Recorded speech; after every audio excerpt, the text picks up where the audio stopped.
What do you see when you look at this? A chair? An empty place for a person to sit? Well, to Nicola Davies, the author of The Day the War Came, this chair inspired a movement. This chair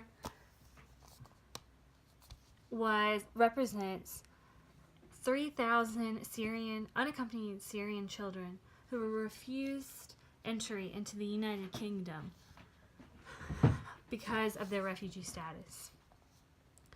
Nicola Davies wrote The Day the War Came, and Rebecca Cobbs illustrated. The Day the War Came is a book written as a lyrical poem. The poem was inspired by the 3,000 refugees that were refused entry in the UK, and that one child was refused school because there wasn't an empty chair for her to sit. This poem follows a girl and her life as a refugee without a family. As the poem goes on, you see how the war not only affected her, but others as well. This poem is beautifully written and expresses how war affects both sides in drastic ways.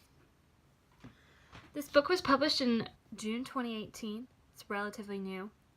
This setting is kind of unclear, but because of the movement, I would assume that is Syria, because the poem was inspired by the Syrian refugee children.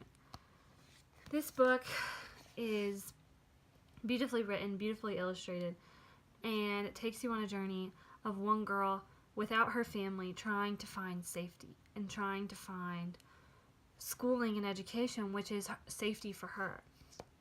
I want to read you this one part, and it won't spoil it, but it's a main part of the poem.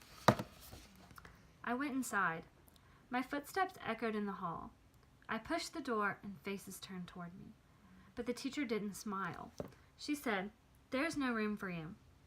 You see, there's no chair for you to sit on. You have to go away." And then I understood that war had gotten here too. This is the picture.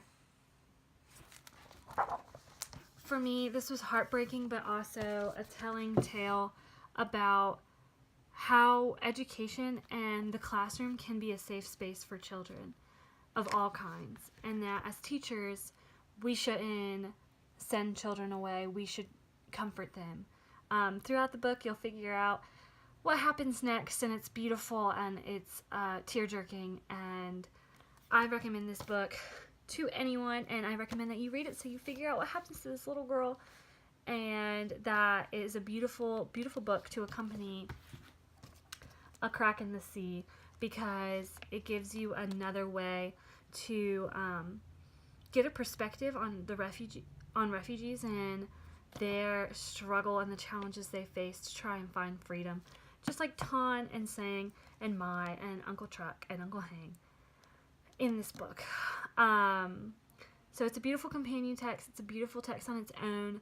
I highly recommend reading it so that you see what happens to this little girl after she is denied her education and has fled all the way from home with no family.